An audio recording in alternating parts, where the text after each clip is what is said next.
Welcome to the EcoParent Podcast Network. I'm Sam, the founder of EcoParent Magazine. If you listened to any of the first 5 episodes of this show, then you're familiar with the tumultuous history of EcoParent's early years. Don't worry, I won't subject you to that again. Instead, I just want to remind you of why we do this. It's for you. EcoParent has always been for you.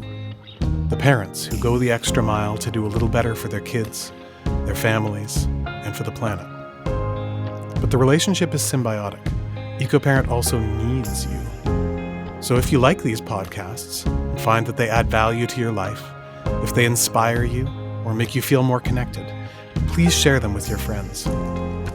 Reviews are also a great way to tell the listening platform that the podcast is worth recommending.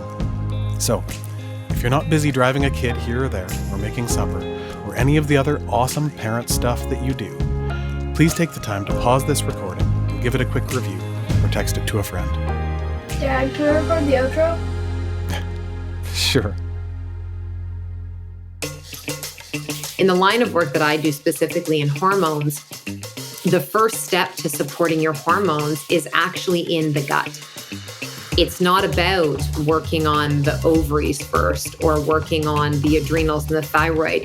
If you have hormonal imbalances, you have something that has started in the gut. The Feeding Families podcast is all about nutrition for kids. We bring you new ideas and inspiration for your kitchen and answers to your food questions so you can overcome the very real, very frustrating food-related challenges so many parents are trying to figure out. I'm your host, Jess Sherman, family wellness educator, author, practitioner of functional and holistic nutrition, and mother.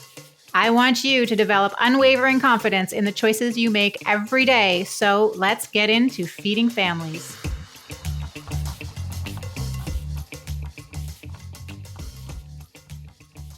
Welcome, families, to another episode of the Feeding Families podcast.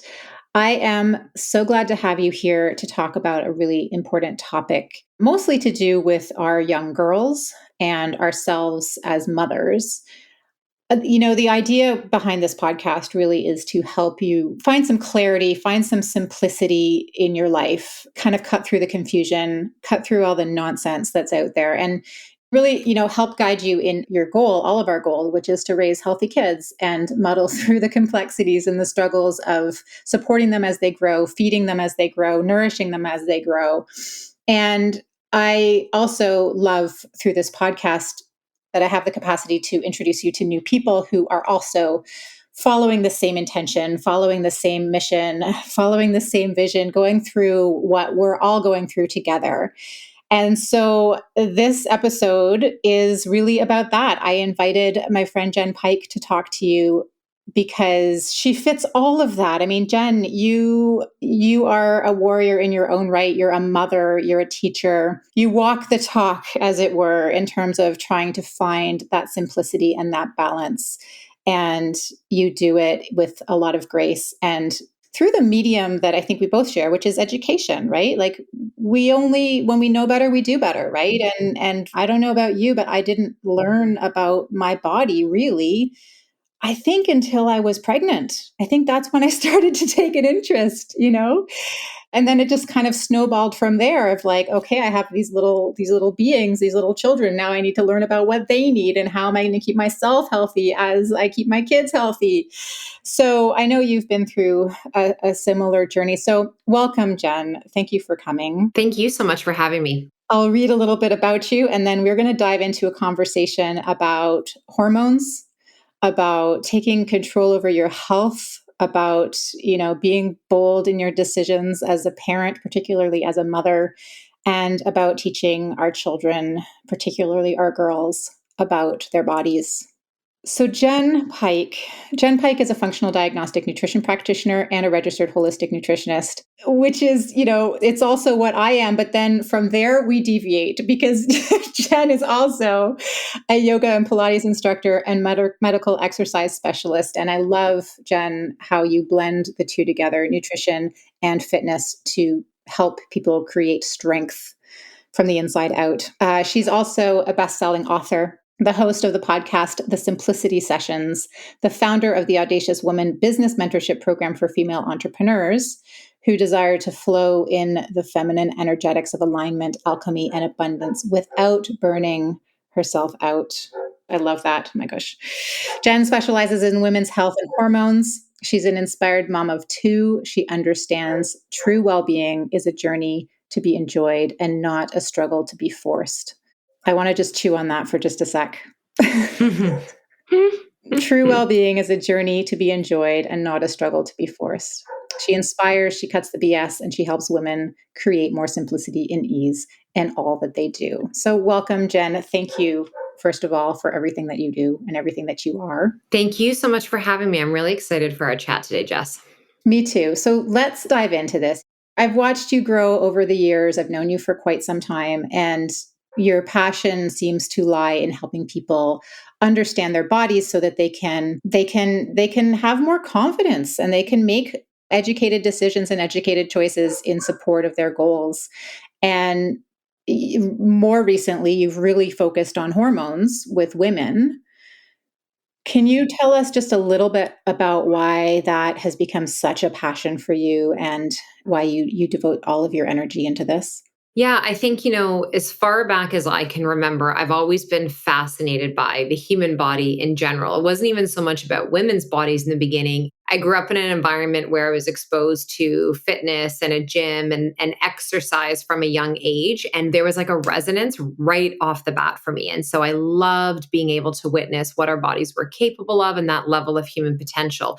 And so I was always very curious around that. And then that I dove a little deeper into, and I was teaching classes and then knew that's what I wanted to go to school for.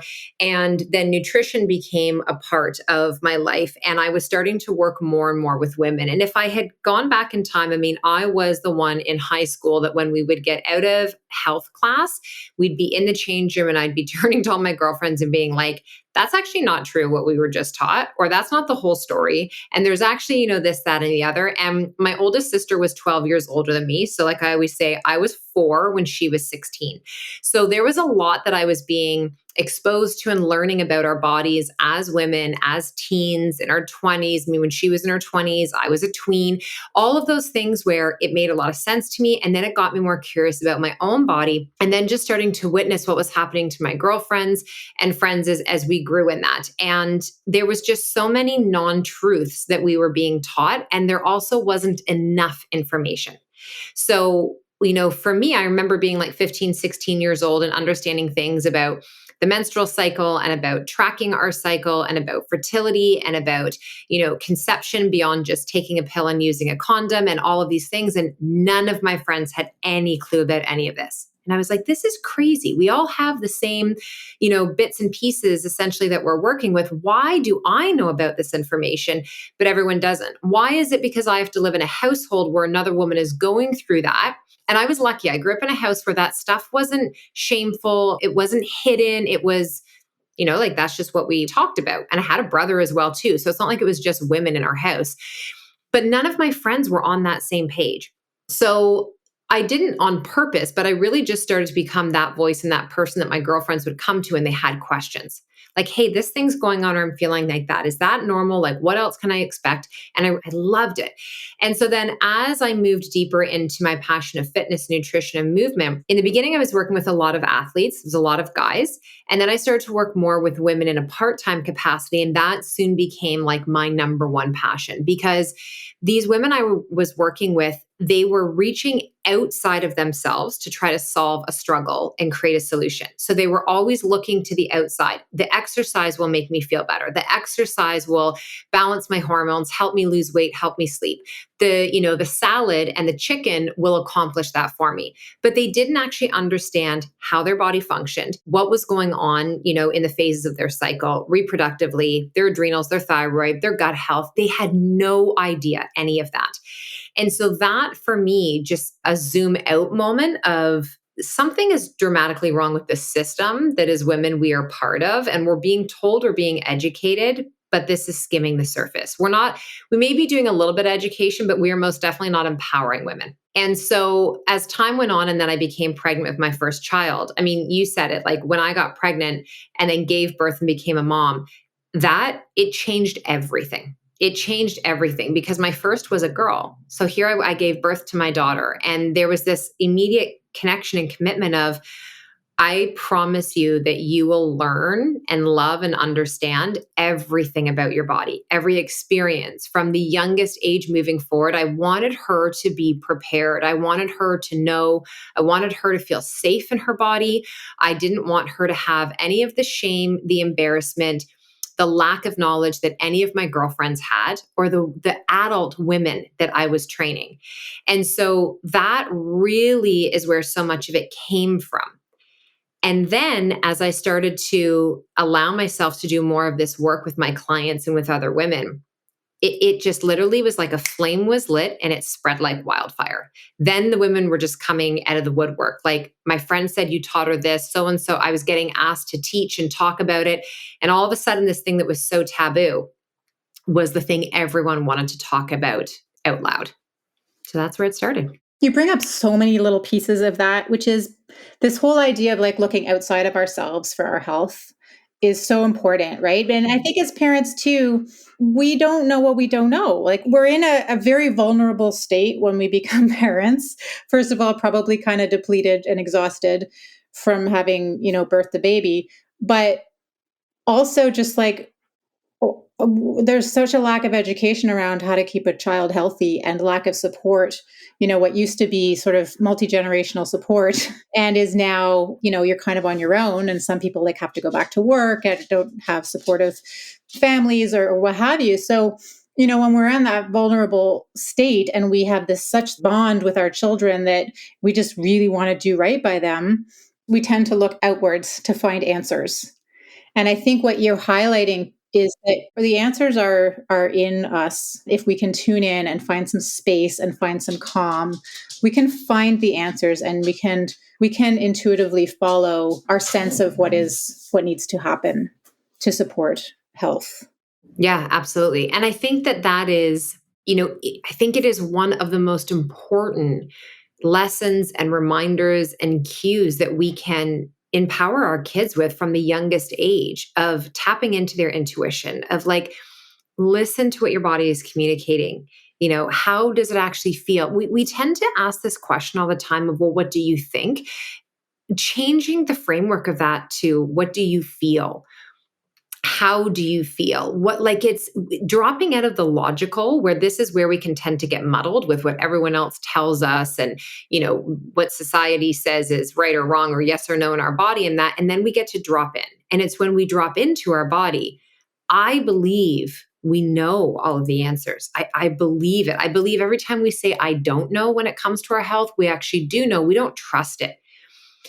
And I think that that's a really big one for our kids, especially our girls, because, I'm raising a girl and a boy, and my son is 14 and my daughter is 16. And there are lots of changes that my son has gone through and is going through in times of puberty and all of that. But the degree to which, as young girls and as teens, that we go through, purely because of the fact that we are never the same day to day. As the weeks of our months go by, we are in a different phase. We have different spikes and different dips and different leveling off of hormones. All those hormones are like text messages to our neurotransmitters, to our brain, to our mood, to our energy, to our function, to whether or not we want to participate and show up, or we want to be in our girl den and spend time on our own, whether or not we feel brave or we feel fear. It's all interconnected, as where for a boy, for a man, they have a 24-hour rhythm and cycle.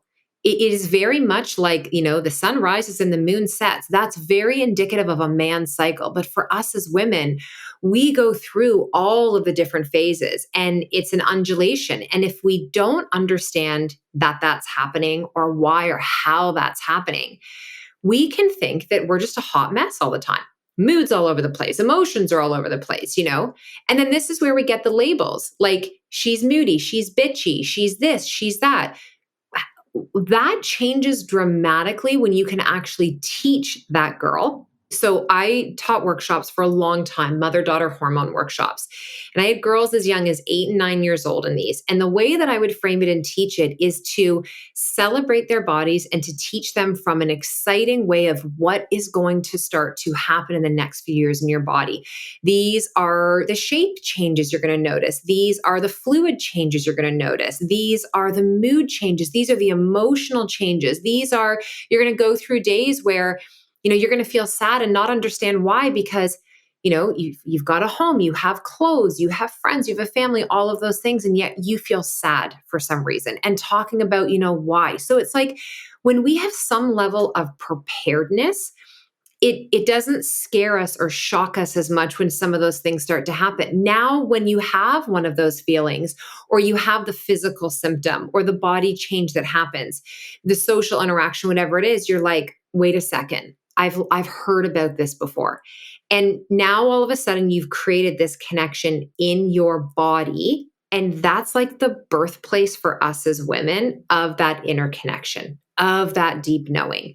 I have seen the difference. Like some people may be like, well, my child is 17 now, or 26 or 43. I don't care how old we are when we learn the information. It will still forever change from literally that moment in time. The reverence you have for your body, the understanding, the empowerment, the confidence, the compassion, and you will never unknow that. Now moving forward, at any stage you go through, any phase, your level of compassion changes for the kids you're raising, for the siblings you have, for the person you go to school with, that you work with, whatever it is.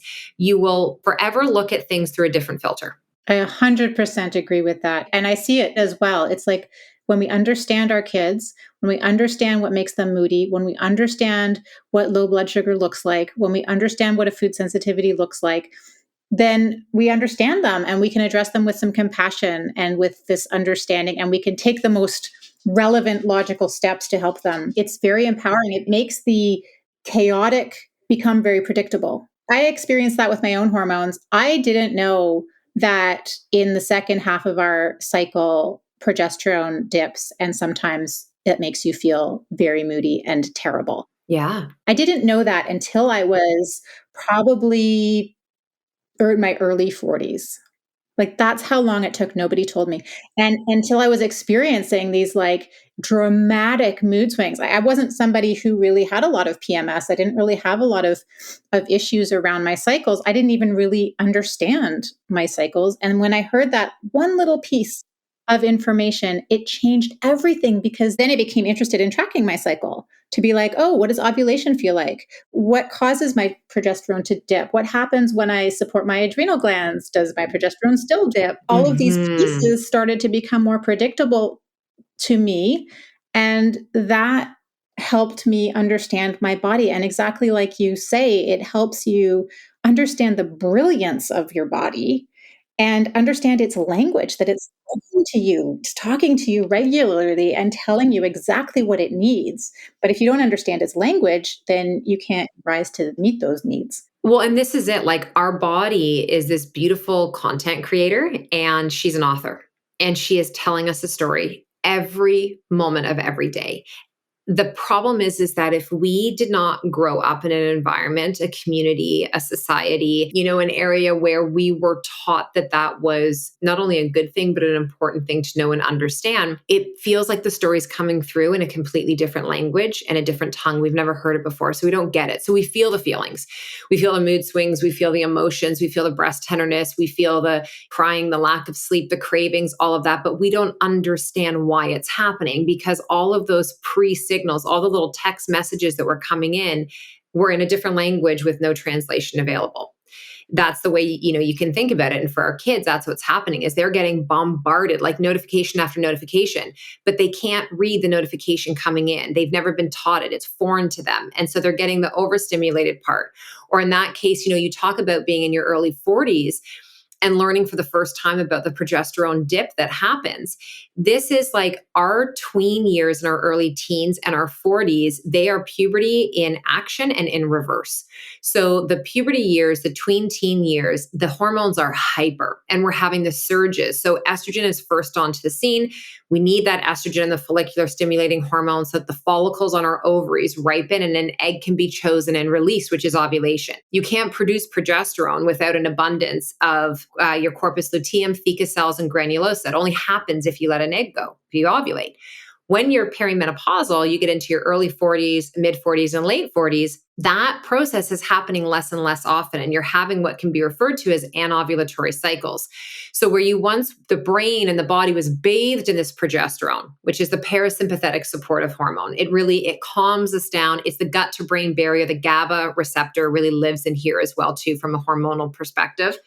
When we don't have that anymore, that's where there can be a sharp turn in the mood, in the energy, in patience, in discernment, right? In that luteal energy. For most girls and women, they will feel that dip somewhere between 3 days to 8 or 10 days before they're going to get their period, depending on what else is going on in the chemistry of their hormones. For most young girls, what happens is their estrogen is so much higher than their progesterone that they can have a little bit more of those, what we would call excess or dominant estrogen symptoms of the mood swing, the emotions, the breast tenderness, the cramps, leave me alone type of energy. When we go into perimenopause, so think about it in this way, Jess, as mom, we're going to be going through perimenopause. We're raising teens. And we are both going through this hormonal massive up-leveling and transformation, but on two ends of the spectrum. So our kids are like coming up the rear with all the power. And we want this because this is what creates courageous, tenacious, bold humans.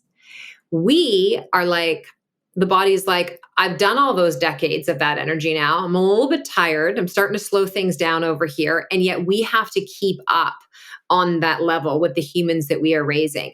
It can cause a lot of disconnection in a family with mom and kids purely based on that, because we have very opposite things happening that are impacting our bodies as a whole.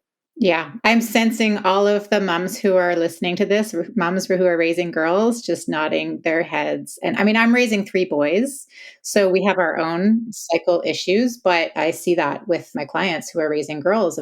So sometimes it's like a battle to be like, okay, who's insane here? Is it you or is it me? And I think what I hear you saying, It's like, no, this is totally predictable. Like I love the way you phrase it of like, you are both experiencing these surges just in very different ways.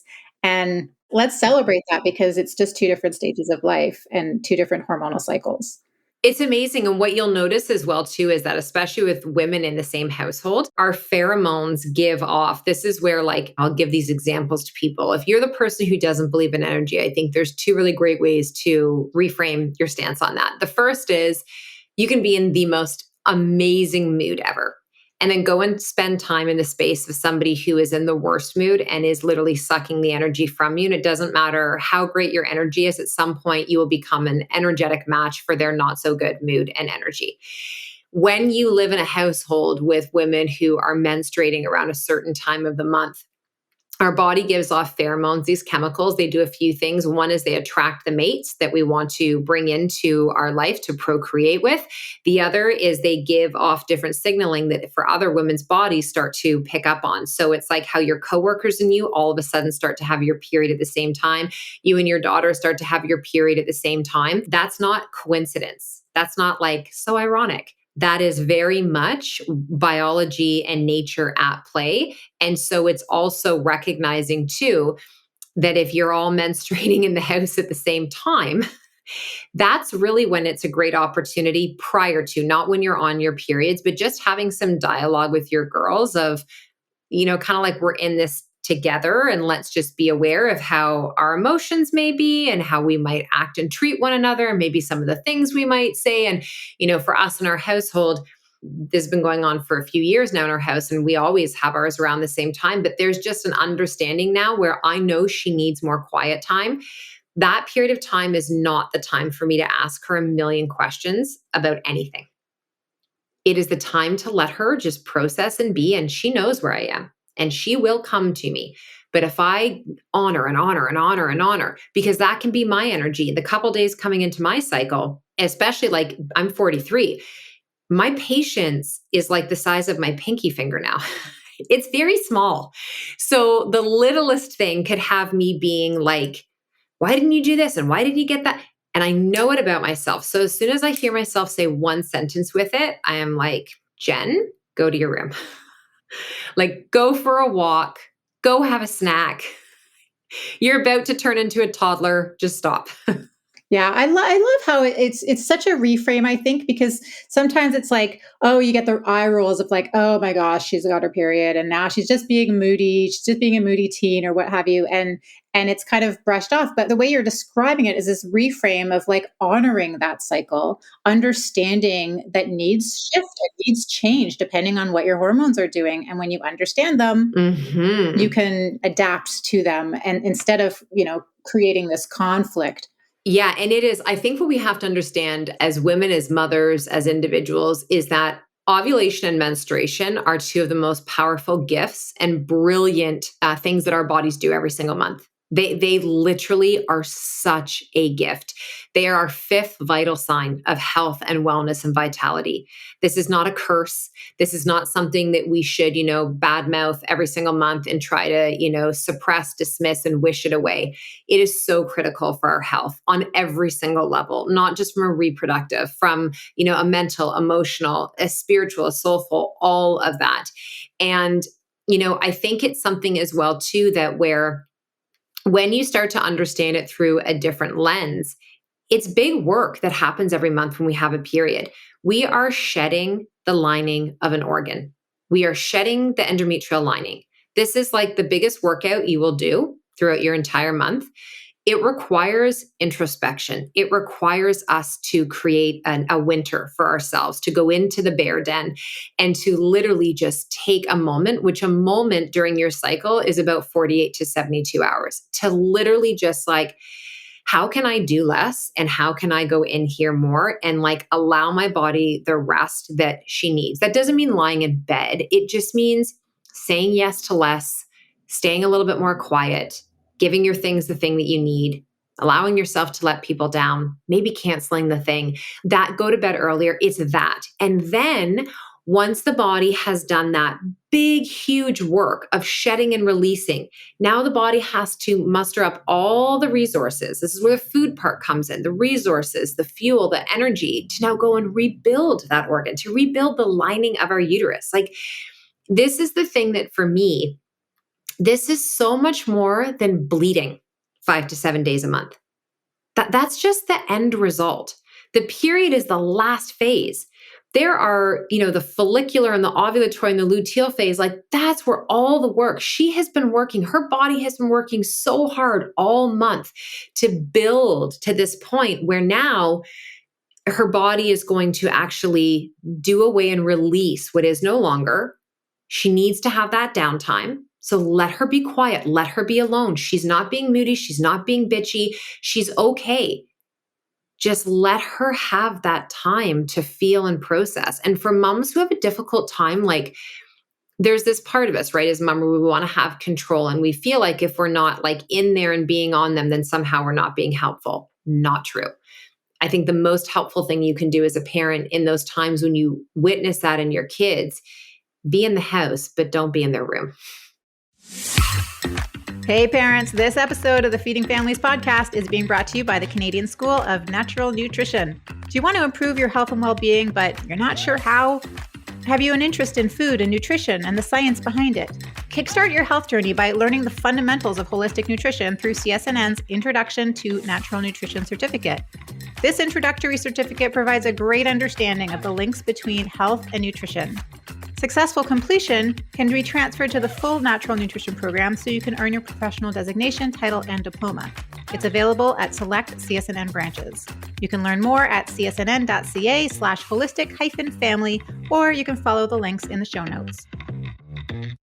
I want to bring this around to the food piece because you coach women through the Hormone Project and all of the clinic work that you're doing, and I know food is one of your big tools.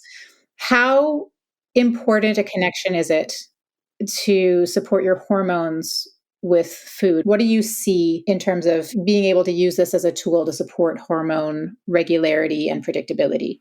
Oh, it's massive. I mean, it's the information, it's the data. It's huge. So, in a state in the body where we're not eating enough and we have deficiencies, where digestion or absorption of certain foods is compromised, where potentially we're eating food that is inflammatory to our system, our blood sugar is not stable. All of those things are going to increase something in our body called prostaglandins and inflammation. It's going to create an environment where she's going to have more inflammation in terms of different hormonal symptoms and things that she's feeling. Her mood will be inflamed. We tend to, and I know you do such an incredible job in supporting kids and families on this, but we're not taught as a society that the food that we swallow and chew and consume and put in our body has a direct connection to our mood and our emotions. So when we are eating things that are non-foods, that are highly processed, refined, artificial, all of those things, we are impacting the body's ability to be able to feel well, to communicate well, to think well. Our cognition is impacted. Every process that our body moves through is impacted. It creates a lot of confusion and a lot of stagnancy in the body. And at the end of the day, when the gut is inflamed, or, we notice things like mucus, or we have really horrible cramps, really horrible breast tenderness, we have acne, we have eczema, all of these things, this is a page in the book that your body is writing with like red SOS flags of like, help. Like this is the message it's giving you. I'm not doing well. I need support. So that is where, in the line of work that I do specifically in hormones, the first step to supporting your hormones is actually in the gut. It's not about working on the ovaries first or working on the adrenals and the thyroid. If you have hormonal imbalances, you have something that has started in the gut. So we need to work on your digestion. We need to work on, can you actually absorb the nutrients, the vitamins, the minerals, the antioxidants, all the micronutrition out of what you're eating, get it into your cells, into your bloodstream, into your body, and out to those organs. Can we do that first? That actually, when we can improve the gut health and function, so many of those fiery symptoms start to calm down. Like the fan starts to get in there on those flames and soothe. And then what happens hormonally is now we actually get to like see, above the water and be like, okay, these are actually the bigger areas we need to move into. And, for us as women, our liver health and gallbladder are super important. And so we start to move upwards towards those hormones. And so the food part is the foundation, like anything. And the other thing I would say for young women as well, too, is the quality of our water, what we're drinking our water out of. So filtered water, not in plastic. Plastic for our bodies, this is huge. When we talk about things from an environmental perspective, if we are continually drinking out of plastic, eating food out of plastic, everything is coming from that space. The phthalates, the dioxins, the parabens, the BPAs, everything they've created to take place of the BPAs are penetrating our body. They are xenoestrogens, so they directly impact how our body functions on a hormonal level. They impact our thyroid. They impact the quality of our egg health, production, our menstrual cycles. They impact our boys as well, too, dramatically impact a boy's sperm quality, sperm count, motility. So the environmental things that we are taking into our body are huge. And a dehydrated individual, you're going to have brain fog. You're not going to have the cognitive ability. I think that's really important as well, too. There's so much I want to talk to you about, Jen. But what I'm hearing and what I hope people are taking away from this is that, what our kids are experiencing, what our girls are experiencing in puberty is magical. Mm-hmm. It is to be celebrated, and it's very exciting. It's brilliant, really. And symptomatically, when they're struggling at that stage of life, I think just go see Jenn. I know you are starting to work on more with young girls. You've been working predominantly with women, but getting some support around how do you explain all of this to a young girl? How do you explain the magic when what they're feeling is Mhm. terrible? What they're feeling is just the messiness of it. They're not going to hear you when you're just like, oh, yay, we're going to celebrate this. Like, it's not something to be celebrated until they can learn the power within it. It's a struggle to get our girls to eat well, right? And to understand that what they put in their body, to understand what you just said about what you put in your body is information and it's actually affecting how you feel and how you function. So maybe we can wrap up with just some thoughts and some ideas on how do we get our girls to take an interest in feeding their bodies well and starting to help them come around when they're experiencing this messiness of their hormones. What are some places to start? So I think one of the most important things is that there's two times a month that I think you have the greatest opportunity for some conversation with her around this. The first is when she is in the discomfort. And it's not the time to tell her what she should be doing. It's a time to ask her a couple of questions. Like, how is this actually feeling for you?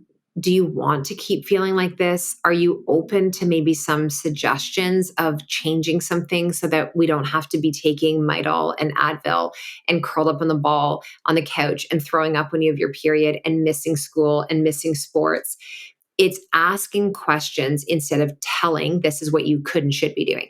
Let her feel like she is making some of that decision.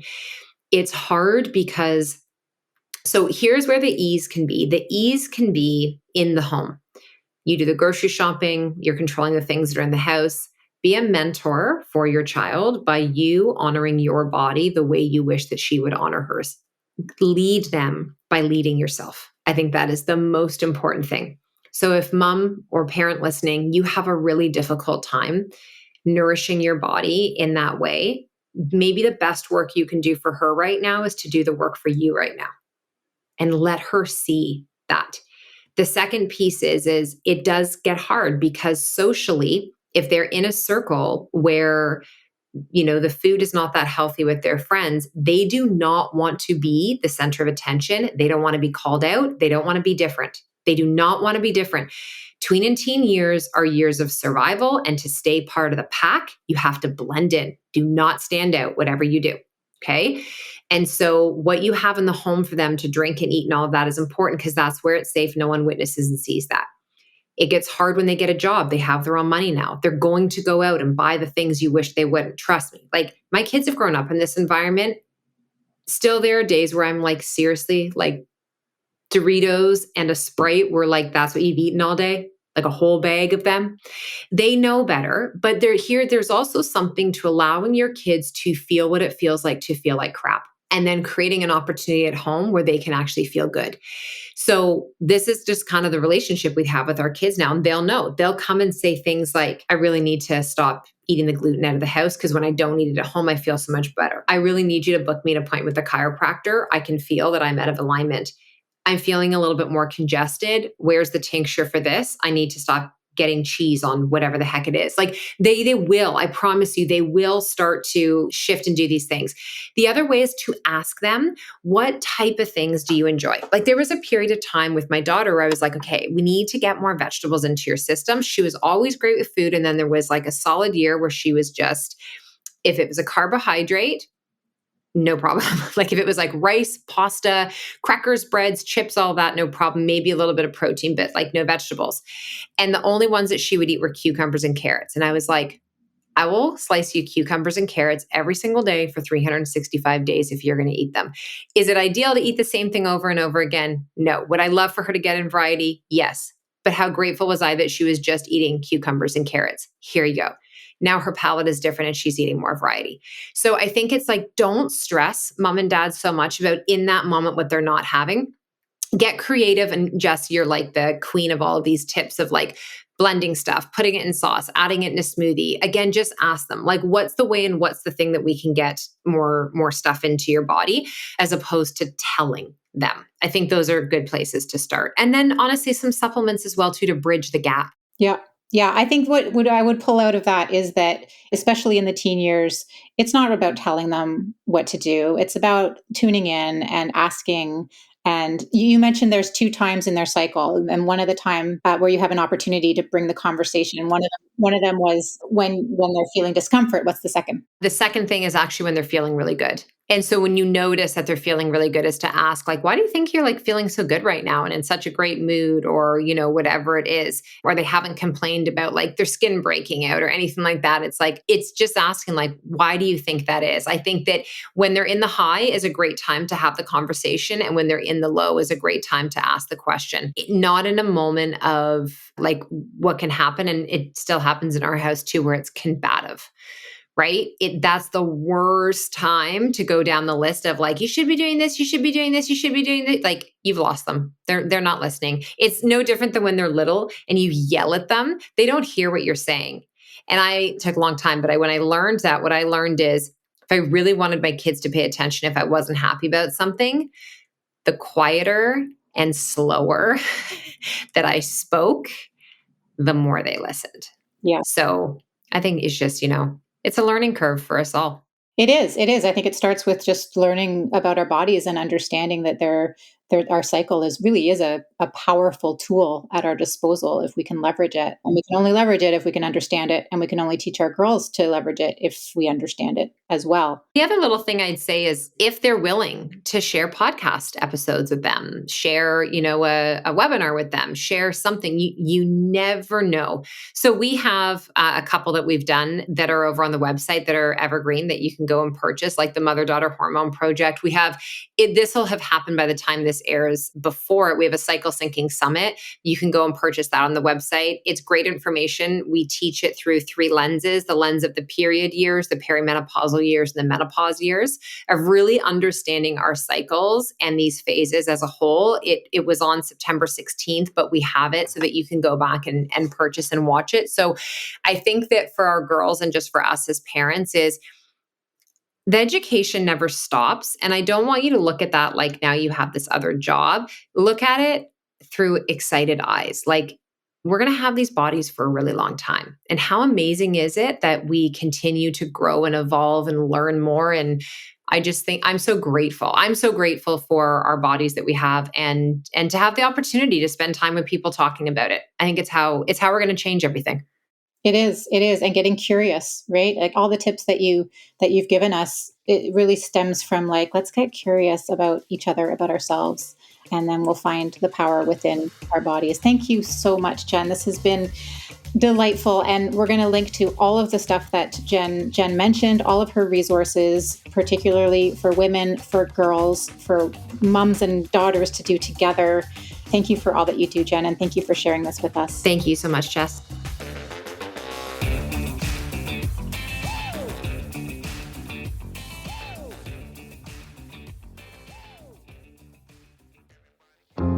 I'm Ransom, inspiration by an eco-parent magazine. I was on the cover of the first issue when I was a baby. My dad and the rest of the team have worked hard to bring the Eco-Parent Podcast Network to life, and I think it's pretty cool. I'd like to help out on it someday, so hit that subscribe button, share it with your friends, and give this podcast a review, so that it's still around and thriving when I learn to do the audio editing. Thanks for listening. Was that good? Yeah, you totally crushed it.